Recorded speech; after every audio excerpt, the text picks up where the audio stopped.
Hi everybody, so I decided to make another video. I hope that all the videos have been really good to help you out with educational stuff.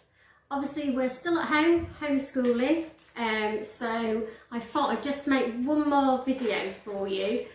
So we are going to do something different. We are going to do something 3D. We're going to do something on making a kite. Okay, so all the other stuff that I've done on the past videos is all been about 2D. So that's things that are flat. So you're creating images that are flat. So I've gone through colour, shape, pattern, creating texture on paper, even doing a collage technique. So this technique is slightly a little bit different. This can bring in a bit of educational stuff because what it can do, it can be experimental stuff as well. So you can see how your kite flies, or how big, if you made it a little bit bigger, or if you made it smaller, would it fly higher? So you could do something quite experimental. So shall we get going then? So all you need for this is paper. So it's up to you. If you've got at home any wallpaper, any old magazines, or it might be a drawing you want to recycle, you want to make into a kite, you can do. Just needs to be either A4 or A3. Okay, so you could go a little bit bigger if you wanted to, but it's just working out your measurements in the middle. Okay, so what we're going to do first, this is portrait, okay, this is landscape. So you need to have your paper landscape. Okay, so what you're going to do first of all, you could work with your toddler if you want to, is fold it, get the corners to meet, and then what you could do is then get your toddler to rub their finger along the line just here, like this.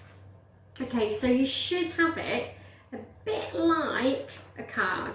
So you should have your crease here, like this, okay? And then what we're going to do now, we are going to use a ruler. Okay, so this is where you can do a bit of educational stuff. Normally what I would say, probably if you're using the A4, do it about 10 centimetres. If you're using A3 paper, just do it about 15 centimetres, and then you can add it a little bit more if you're making bigger paper, bigger kites. So you're just going to work and you're going to find 10 centimetres. So this is a good way of working with your child. You can say, can you find number 10 for me? And you could count down, 1, 2, 3, and then find 10, and then get them to mark off where 10 is. So you've marked off where 10. And then you could say, can you find the corner of the paper? Get your ruler, and this is what you can do learning how to do angles as well. So you can put your ruler there and find the corner there, and then what you're going to do, you're going to draw a line across it like this. Okay. This way you're going to bring your motor skills in next. Okay, so it's up to you. Your child could do it, or you might want to do hand over hand. Okay, so it might be good for practicing motor skills. So what you're going to do, you're going to cut across here like this. Okay, so you're going to cut across on the line, and then it just disappears, snip it away, and then it should come away like that. So we get rid of that bit, and this is the bit what we need to keep. So we're keeping this shape like this. So again, if we opened it up like a card, it's like this. So it's like that. Okay, so we open it up. Okay, so again, this is where we're working out angles again. So you take their finger to work out that corner just there and the bottom corner. So you need to use your ruler again to take your to that corner and to that corner there. And then you're just going to do some dotted lines. Okay, so you could get your child to mark it out and just say, can you put some marks along the ruler? And then you're going to do it on that side, and then you're going to turn it round onto this side like this. Okay, so you're going to do dotted lines again. There we go. So we've got dotted lines along it like so. Okay, so this is the bit where it's a little bit tricky. Okay, so we need to do a little bit of folding. So where the lines where you've marked with your dotted lines, you're going to fold along that line. So you might get your toddler to work with you to rub their finger along the crease like so. And then, so you've got it like this. It should look like this on the back, and it should look like that on the front. Okay, so you're going to turn it to the back, and again you're going to fold along that line again. So fold it along like this. Okay, you're going to fold it, and in the end it's going to look like this. Okay, so it should look like this. And the next bit, this is the exciting bit, it should look like a butterfly. So when you open it up, it should look like this shape. Okay, so this is when you need some glue. If you have not got glue, you can use sellotape. So you could sellotape along the front and you could sellotape along here. Okay, so if you've not got glue at home, you could use sellotape. If you've not got sellotape, you could use masking tape if you've not got it. Okay, so you're just going to glue the inside together, like so. So we're going to glue it together. Place that together like that. Okay. So that's your back and that's your front. Okay, so what you're going to do next is that you need is a straw. Okay, so if you've not got any straws, you could use a kebab stick. If you've not got, you could do cocktail sticks along it. As long as you've got something like a sturdy strip. You could even use your cut off like this. Roll the paper over, give it a squeeze, and like you could do quite a few of them and then stick it across if you've not got anything. Just as long as you've got something sturdy, it might be a bit of card, what you've got knocking about at home. Okay, so we're going to use a straw. Okay, I've got this straw here. If you've not got a sellotape little machine like this, you can get ready with your little one and get them ready and put them along on the table, and then you could work together picking them up. A bit like when you're doing Christmas presents or birthday presents. Okay, so you're going to take the straw, place it across like this. Okay,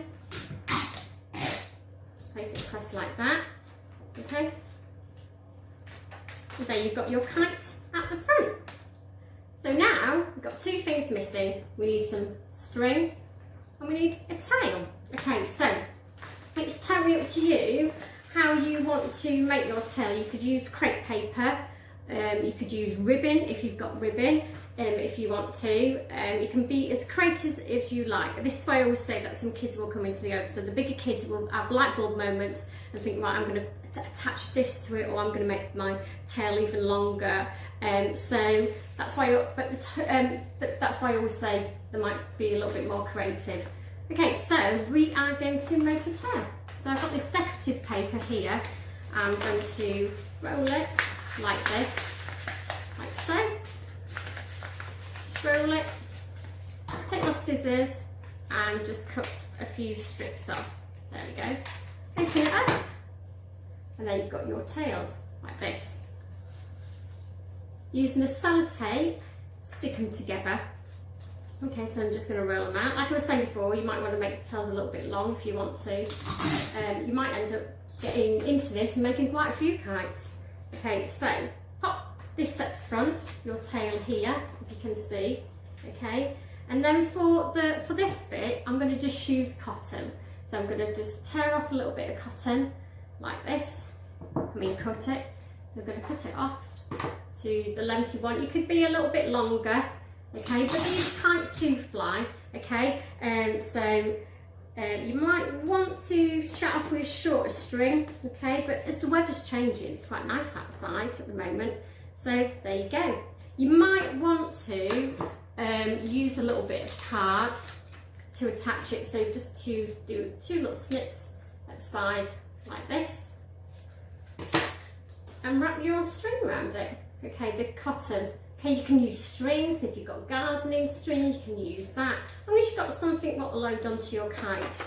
And there is your kite. So it's up to you how creative you want to be. So I've decorated this one using paper. I've covered it. This one I've done tissue paper and got some old birthday cards and cut them out and decorated it this way. I've also just quickly drawn using marker pen onto this one. So this is where your child can be creative. You could use some of these painting techniques again, so then you're doing something 2D. You could use one of these techniques, you could do the collage techniques, you could cut up magazines to decorate it. So I hope you've learnt something again, okay? So let's go and fly a cat.